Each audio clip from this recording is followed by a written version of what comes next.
That is the sound of disappointment, specifically the sound made when your project car that has been sitting around for over a month still won't start.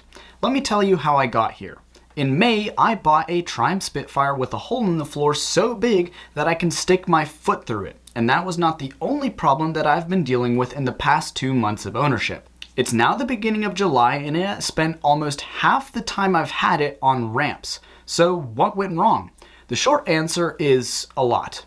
Hello people of the internet, I'm Nico, and today I'm getting you up to speed on what has been going on with my Triumph Spitfire. The first problem I had was the brakes. They did work, but I had to push them to what remains of the rusted through floor before they did anything.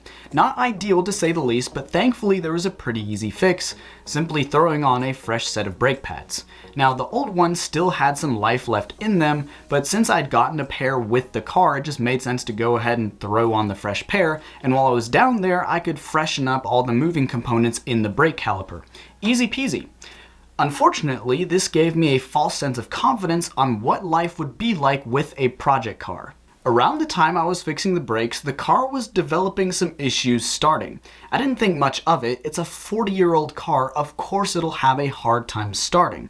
But as time went on, it got harder and harder to start the car until eventually just completely stopped and would only give me a click sound whenever I turned the key. So I did some Googling and it turns out that there are not a whole lot of YouTube videos out there on Triumph Spitfires, so I had to resort to the religious texts, forums. So after reading through some forums, I decided to start with a common thread, a bad starter motor. I started simple, just cleaning the outside connections, which made no difference, so the next step was to take the whole thing out and clean up the insides. I did that, and considering how dirty it was on the inside, I figured that might actually be the source of my problems, but it wasn't. At this point, I was about ready to just give up and call it a day, but my dad, having a voltmeter and a good understanding of electrical systems, decided to start playing around with different things and see where the current was flowing and where it might not be flowing, and he found that there was no current going through the starter solenoid, which is this little guy right here. This is the connection hub of every electrical item in the Triumph, all 4 of them. So I bought a replacement part, put it in, connected it all up, and it still didn't work.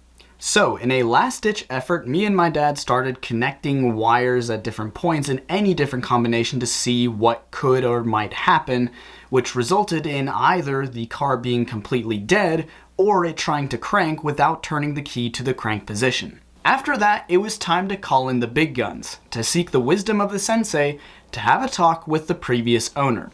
After explaining to him all the trials and tribulations I'd gone through, we concluded it might be worth taking a look at the ignition switch, which is this little guy right here. So, a little bit of explanation. This little opening right here, this is where the key connects to, and that will turn from your key turning, and that will make some connections possible on the inside. And the problem was that all these connections were completely corroded, which means that no electricity was going through, and that's why the car was not starting. So obviously we had to take it apart, clean off all the corrosion, remove it, and the problem is that this is not really designed to be taken apart. And so trying to put it back together was a bit of a challenge, and it resulted in us having to use super glue, which had a very profound but also unfortunate effect on the electrical system, in which it didn't really work at all. Instead of the ignition coming on when you turned the key, the ignition now came on when the car was supposed to be off, and if you turned the key to the on position, then absolutely nothing would work. So I had to buy this replacement piece, which actually costs $100 to $140 for a section of 8 wires that's a foot long, plus a little bit of plastic and metal on the end of it. But yeah, I now actually have the Triumph running, which is great. Now do the crank. One cable was on the wrong contact. Oh. So that's it. So, word of advice, if you're thinking about getting a project car, I would recommend it, but do be warned it takes a lot of patience and more money than you're probably expecting. So, another piece of advice I would give is choose between either a girlfriend or a project car. Doing both is insanely expensive, and I would not recommend trying to balance both. It's impossible. Now, if you want to know more about the Triumph Spitfire I would recommend this video here.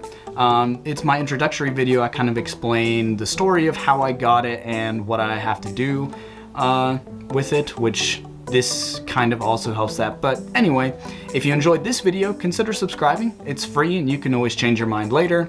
Until next time, people of the internet, peace out.